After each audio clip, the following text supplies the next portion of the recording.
Joy is a hard thing to come by, especially when you're suffering.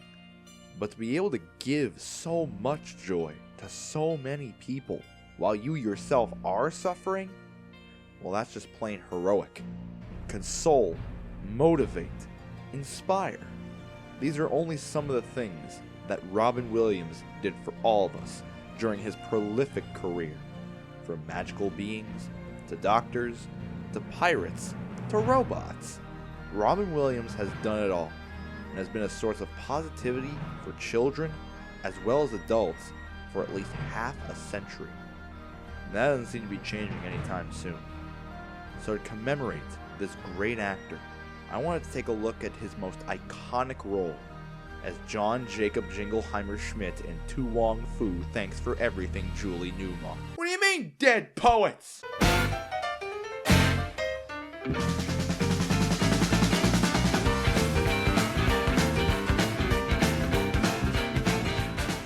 So yeah, no Wong Fu, but instead we're looking at the classic story of high schoolers who are unrealistically quiet for a teacher hell-bent on saving a dead art form.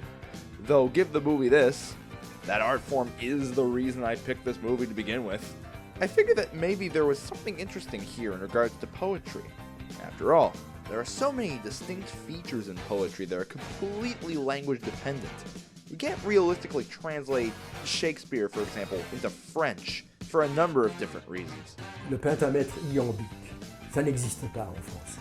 Parce que l'accent en français n'a pas autant d'importance qu'en anglais. Et en plus de ça, de façon presque constante, l'accent se porte sur la dernière syllabe d'un mot. Yet this movie forces translators to simply ignore these problems and to soldier on anyway. I can't wait to share all the juicy stuff I found. Oh, he's talking. Oh, Captain, my Captain. And thus, we are introduced to our first bit of poetry. Oh, Captain, my Captain. Preserved well as Robin Williams gives his first big speech of the movie. In various translations, Oh, Captain, my Captain is... Actually, wait a minute. What did he say? Yes, I too attended Helton. I survived. How in hell... Okay, brief tangent, but how does one translate the Helton pun? Well, it turns out that lots of languages go with infernal. Infernal Welton. Ich também estudei no inferno, in Vierton. German went with Hülten. Ich war auch in Helton. Which is cool that they can keep the pun pretty much intact. But then there is French from France and French from Quebec.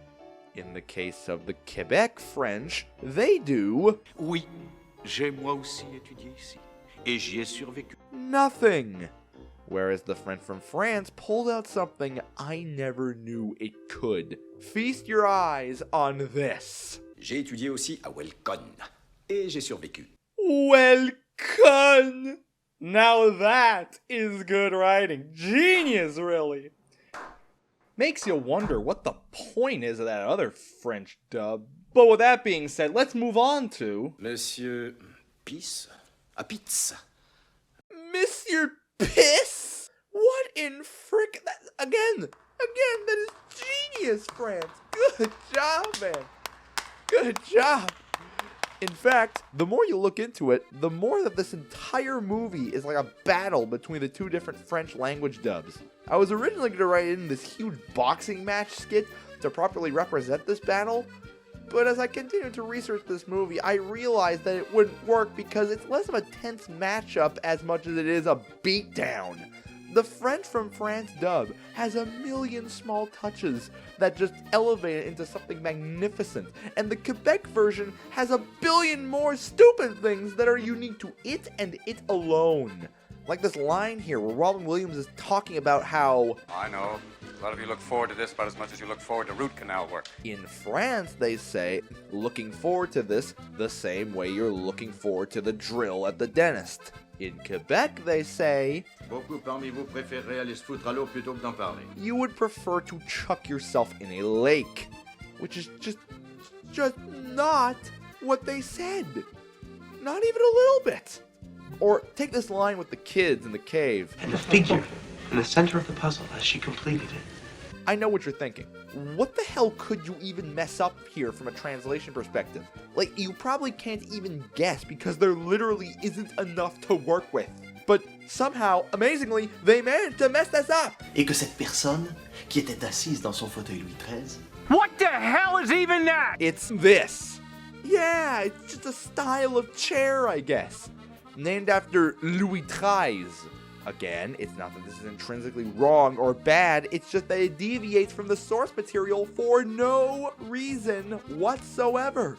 Here's another good example. Bon chance, gentlemen. Again, you wouldn't think there'd be anything to mess up here. It's literally French, and the French is French. bonne chance, jeunes gens. But in Quebec, they say Viel Glück, messieurs. Viel Glück. Viel Glück? Why? Nobody knows what that means in Quebec. Quebecers don't speak German, as it turns out. This German expression is not part of any lexicon aside from German, and yet even the Germans chose not to use it. Bonne chance, gentlemen. And that's just the start. In this scene where Richard gets punched by Charlie, he addresses him only as Charlie. Toi, tu peux commencer à préparer ta sortie, Charlie. Even though the whole point of that line was to mock him for the stupid Nwanda thing he was doing. You just signed your expulsion papers, Nuwanda. Todd Anderson's anxiety is chalked up to him being introverted. Je suis pas comme ça, je suis introverti. Henley Hall becomes Everett Feeder. Et à l'affiche du théâtre, Everett. And probably my favorite line is right here. Je ne savais pas que vous aviez enseigné notre belle langue. Oh, bien avant votre venue.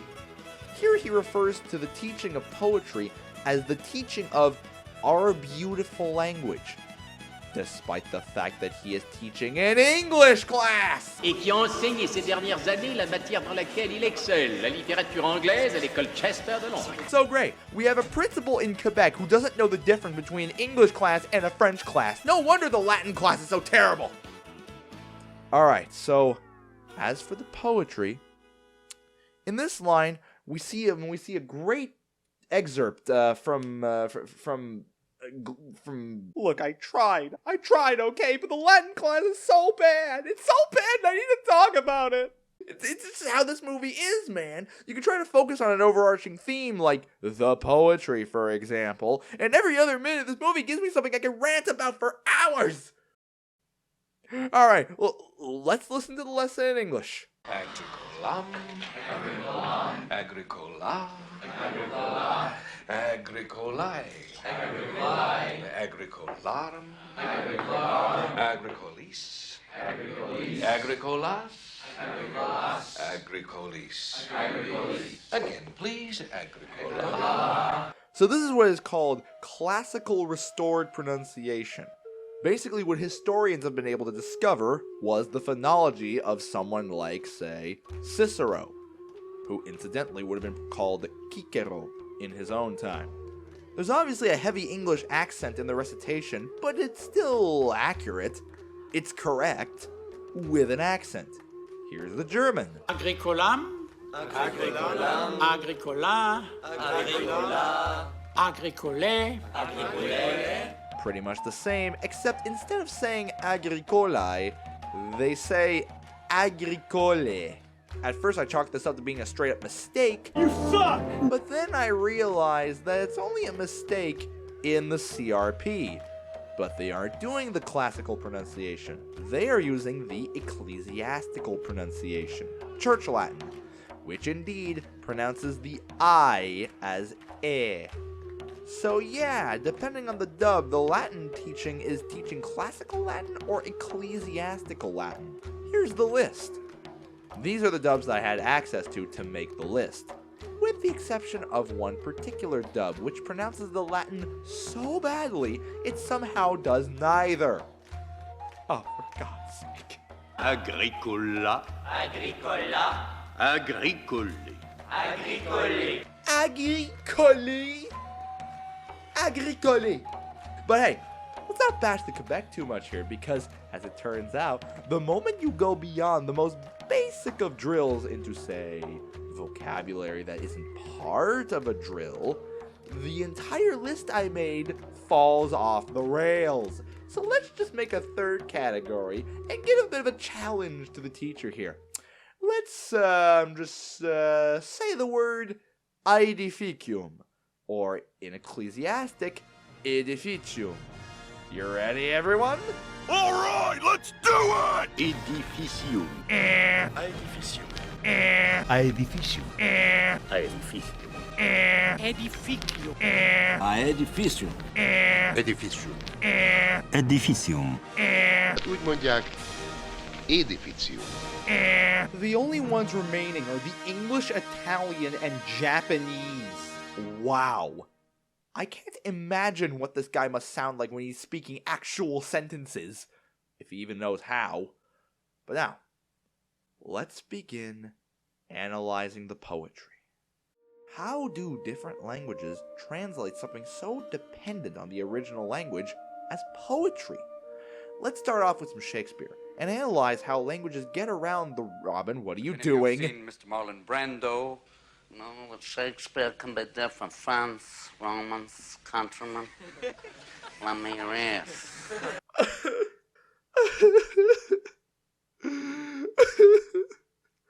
Listen, if we're gonna get through this, we're gonna have to go through it fast, so... Here's my top 5.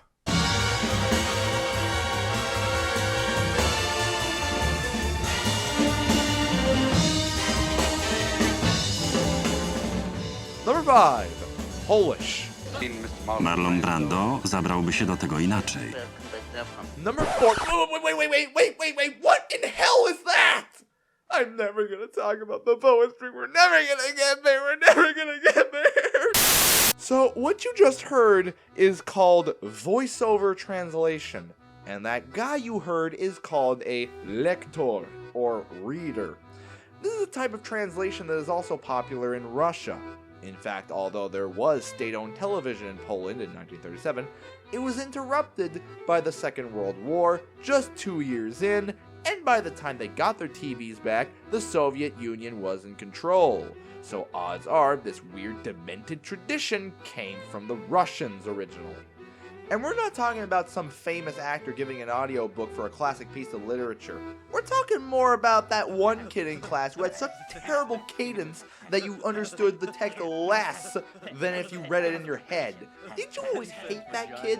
Yeah, they hired him to dub movies. Przykrywa ci tylko twarz, by nie było słychać jak skamlesz, płaczesz i skowyczesz. Oh, brother, this guy stinks! This is not a case of bad acting either. This is intentional. The goal of the lector is to read the script as monotone and boring as humanly possible. And according to this blog post, apparently, Poles really like this. What? I mean, I guess it makes some degree of sense. The voiceover is often delayed so you can get the acting of the original actor and then hear what it means after. You don't need subtitles, matching lips aren't an issue, and for as baffling as it is, and for as much as it completely ruins certain scenes, Carpe diem. the monotone voice of the lector actually is designed to sort of go into the background. It's a means of not being distracting to the viewer, which apparently works. If you're used to it. If you aren't, it actually achieves the opposite effect and becomes the most jarring thing you've ever heard. Oh, and also from the production company's perspective, it's a heck of a lot cheaper, it needs to be said. I like money. I mean, all you gotta do is hire one guy. Oh, by the way, yes, I did say one guy. One. Singular. Because the lector will read in his monotone voice even for the female roles. Doprowadzasz mnie do szału. This is a freaking fever dream, man! Okay. Where were we? Mr. Marlon Brando. Oh yeah, number 4, Italian, for not even trying. Ma chi l'ha visto fatto da Marlon Brando sa che Shakespeare può essere diverso. Amici romani concittadini, prestatemi orecchio. Number 3, German. Weißt du, dass Shakespeare auch anders sein kann? Freunde, Römer, Mitbürger, hört mich an. I'm so tired. Number 2, Spanish. Sabrán que Shakespeare puede ser distinto, amigos romanos. Prestadme atención. Good God, y'all! But that's nothing. hold on to your butts for the #1 worst Marlon Brando impression you have ever heard in your entire life. Se alguém já viu o Sr. Marlon Brando, sabe que Shakespeare pode ser diferente. Romanos, compatriotas. Quero que me ouça. Sweet mercy. It sounds like a parody of the Emperor. Sabe que Shakespeare pode ser diferente. Alright, now, with all of that done, it's finally time to mention the main purpose of the video, the poetry. Wait, this video is how long?